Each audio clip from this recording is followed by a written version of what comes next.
যত লাগে ততবার হাই কেয়ার ডাইপার। আমার সোনামণির সুরক্ষা তো আমার হাতে, মা হিসাবে আমি তাই কেয়ারফুল। হাই কেয়ার ডাইপার, মোর দেন কেয়ার।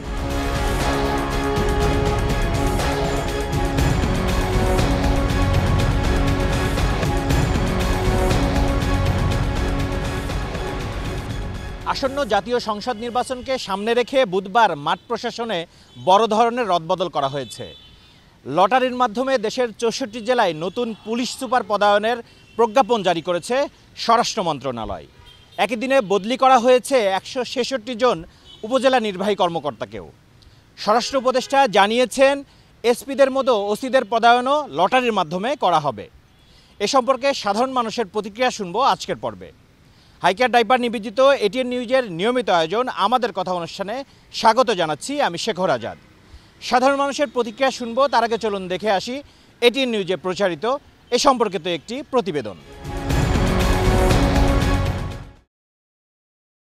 নির্বাচন ও গণভোট নিয়ে অন্তর্বর্তী সরকারের চলছে নানা প্রস্তুতি।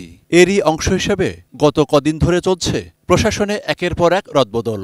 এক্ষেত্রে সুষ্ঠু নির্বাচন ও গ্রহণযোগ্য করতে বেশি ভূমিকা ডিসি, এসপি এবং ওসিদের। এরই ধারাবাহিকতায় লটারির মাধ্যমে দেশের ৬৪ জেলায় নতুন পুলিশ সুপার পদায়নের প্রজ্ঞাপন জারি করা হয়। গত সোমবার প্রধান উপদেষ্টার বাসভবন যমুনায় এই লটারি করা হয়। এর আগে ২৫ ও ২৭ বিসিএসের পুলিশ ক্যাডারের কর্মকর্তা ও বর্তমান ৬৪ জেলায় কর্মরত এসপিদের নিয়ে তালিকা হয়। তাদের মধ্যে ফ্যাসিস্ট আওয়ামী লীগের অনুগত নয়, কর্মজীবনে সততা, সুনাম, দক্ষতা ও নিরপেক্ষতা রয়েছে এমন কর্মকর্তাদের নিয়ে আরেকটি তালিকা হয়। সকালে সচিবালয়ে বার্ষিক উন্নয়ন কর্মসূচি পর্যালোচনা সভায় স্বরাষ্ট্র উপদেষ্টা জানান, ৩টি ক্যাটাগরিতে লটারির মাধ্যমে এসপিদের পদায়ন করা হয়েছে। দুর্নীতিবাজ যেই হন না কেন, অভিযোগ পেলেই তার বিরুদ্ধে ব্যবস্থা নেয়ার হুঁশিয়ারি দেন তিনি। যেইভাবে লটারি করার ওইভাবেই লটারি করেছি। এটার ক্ষেত্রে আমরা ৩টা ক্রাইটেরিয়া নির্ধারণ করছি, জেলাগুলি নির্ধারণ করে তারপর আমরা এসপিদেরও ওইরকম করছি, কারে করে দিব। প্রথম হলো আমাদের টোটাল এসপি ছিল মনে হয় 64 এই জেলায়। তো 64-এর থেকে আমরা 18 জন আমরা উঠে আনছি। 18 জনের জায়গায় আমরা নতুন জন দিছি, আর যারা পুরানো ছিল ওখানে তারপরে ওই লটারি করে যারটা যেই জেলায় যার কপাল আসছে ওই জেলা ছেয়ে পড়ছে। একই দিন পুলিশের 33 কর্মকর্তাকে একযোগে উপপুলিশ মহাপরিদর্শক ডিআইজি পদেও পদোন্নতি দেওয়া হয়েছে। এক প্রজ্ঞাপনে 31 জনকে এবং অন্যটিতে 2 জনকে পদোন্নতি দেওয়ার তথ্য জানানো হয়। ত্রয়োদশ জাতীয় সংসদ নির্বাচনকে সামনে রেখে 4 দফা জেলা প্রশাসক বদলির পর বুধবার প্রথম ধাপে ১৬৬ উপজেলায় সিনিয়র সহকারী সচিব পদমর্যাদার কর্মকর্তাদের নতুন ইউনো নিয়োগ দেওয়া হয়েছে।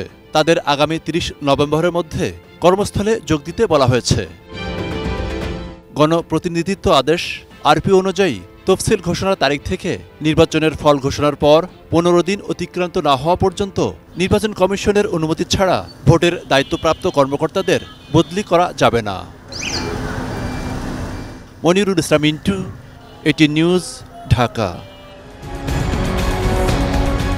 দর্শক, প্রতিবেদনটি দেখলাম, এবার চলুন শুনে আসি সাধারণ মানুষের প্রতিক্রিয়া।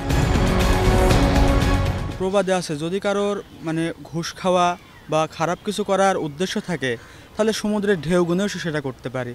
তো সেক্ষেত্রে লটারি বা পোশাক পরিবর্তন এগুলো আসলে মানুষকে বা সরকারি কর্মকর্তা কর্মচারীদের বা পুলিশকে কতটুকু পরিবর্তন করতে পারবে আমি সে ব্যাপারে যথেষ্ট সন্দিহান।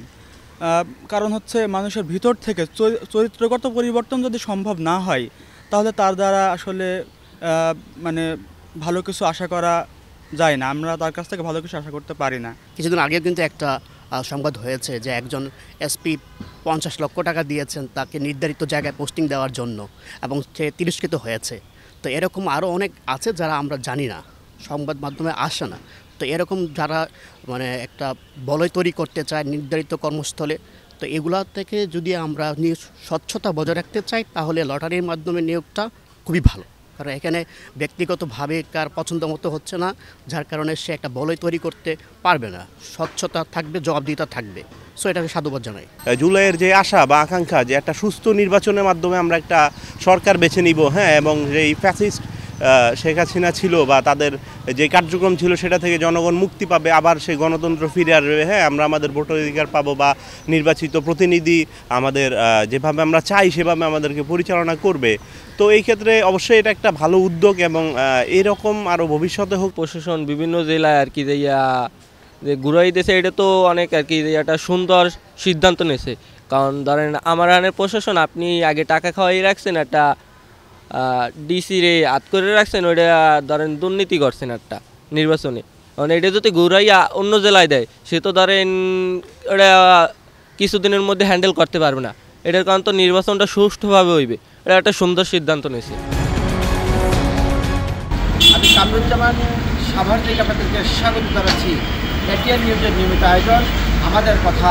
আজকে আমরা জানবো মাঠ পর্যায়ে প্রশাসনে বড় রদবদল, 64 জেলায় এসপির পদায়ন ও 166টা উপজেলায় ইউনোর নিয়োগ দেওয়া হয়েছে। চলুন দেখে আসি এই নিয়ে সাধারণ মানুষের ভাবনা কি। সামনে যেহেতু নির্বাচনে ঘিরে এই বদলিটা সত্যি সফলজনক হয়েছে এবং মনে করি তাদের এই বদলিটা দেশ এবং জাতির জন্য পরবর্তীতে নির্বাচনের জন্য মঙ্গল বয়ে আনবে বলে আমার বিশ্বাস করি। 64 জেলায় যে এসপি বদল হইতেছে, ডিসি বদল হইতেছে, এতে আশা করি যে মোটামুটি একটা রদবদল হলো। এই রদবদলের কারণে হয়তো দেশে ভালো কিছু বয়ে আনবে। আর প্রশাসন যে যারা আছে তারা মোটামুটি ভালো কিছু করবে, যেহেতু নিরপেক্ষ নির্বাচন হবে। ঠিক আছে, এখন দেশে মোটামুটি আগামীতে নির্বাচনের সামনে যে এই কাজটা করছে সরকার, এটা ভালো কিছু হবে। ডিসি এসপি যে এগুলো যে রদবদল হয়েছে, এটা নির্বাচন খুব সুস্থ করার একটা প্রক্রিয়া শুরুমাত্র। মানে এটা করলে দেখা যাচ্ছে যে স্বজনপ্রীতি থাকবে না, নতুন এলাকায় যাবে সে চাবে যে না আমরা সুষ্ঠু নির্বাচন দিয়ে একটা মানুষের আস্থা অর্জন করতে, এটা সবাই চাবে। তো আমরা আশা করি আমরা যারা সাধারণ ভোটার আছে, জনগণ আছে, আমরা চাই যেন দেশে সুষ্ঠু সুন্দর ভোটের নির্বাচনের মাধ্যমে একটা গ্রহণযোগ্য সরকার আসুক। আমরা এটাই আমাদের মাঠ পর্যায়ে প্রশাসনের যে রদবদল, এতে বাংলাদেশের জনগণের জন্য সুন্দর একটা সফলতা এবং আমাদের দেশের আইনশৃঙ্খলা রক্ষাকারী বাহিনীর যে অবনতি ছিল সেটা উন্নতি হবে আমরা আশা করি এবং বিশ্বাস করি। মানুষ নির্বিঘ্নে রাস্তাঘাটে চলাফেরা করতে পারবে এবং দেশে যে নির্বাচন আসতে আছে, নির্বাচনের জন্য আমরা আশা করি যে নির্বাচনটা সুষ্ঠু হবে। মাঠ প্রশাসনে ব্যাপক রদবদল করেছে অন্তর্বর্তীকালীন সরকার। সারা দেশে 64টি জেলায় নতুন এসপি এবং 166টি উপজেলায় নতুন ইউনো নিয়োগ দেওয়া হয়েছে। দর্শক, রংপুর থেকে আমাদের কথায় স্বাগত জানাচ্ছি আমি শাহরিয়ার মিম। এই বিষয়ে কি বলছে এই অঞ্চলের মানুষ, চলুন জেনে আসি। বিগত সময়ে আমরাও দেখেছি সরকার ওই বিভিন্ন সময় প্রশাসনের রদবদল করেছে, এখন এটা চিরাচরিত নিয়মে হয়তো হচ্ছে। এই সমস্ত নিয়োগের অথবা পদায়নের ক্ষেত্রে যেটি অনুসরণ বিগত সময়ে করা হয়েছে সেটি হচ্ছে গোপন যে সমস্ত কর্মকর্তাদের পদায়ন করা হয়েছে তাদের বার্ষিক গোপনীয় প্রতিবেদন, তাদের বিগত সময়ের কর্মকাণ্ড, সততা, নিষ্ঠা, সেগুলো দেখা হয়েছে। আমরা বিশ্বাস করতে চাই যে যারা নিয়োগ দিয়েছেন এই সমস্ত পুলিশ সুপার এবং ইউনোদের, তারা সেই সমস্ত নির্দেশনা ফলো করেছেন। নির্বাচনকে ঘিরে প্রশাসনের যত রদবদল হলো, ইউনো থেকে শুরু করে এসপি ডিসিদের চেঞ্জ করা হলো, আসলে এরা ঠিকভাবে কাজ মাঠে করবে কি না বা নির্বাচনকে কতটুকু সহায়তা করবে, এটাই এখন দেখার বিষয় আমাদের। দর্শক, এই ছিল হাইকেয়ার ডাইপার নিবেদিত এটিএন নিউজের নিয়মিত আয়োজন আমাদের কথা অনুষ্ঠানের আজকের পর্ব। পরবর্তী পর্বে আবারও দেখা হবে। সেই পর্যন্ত ভালো থাকবেন, সুস্থ থাকবেন, এটিএন নিউজের সাথেই থাকবেন।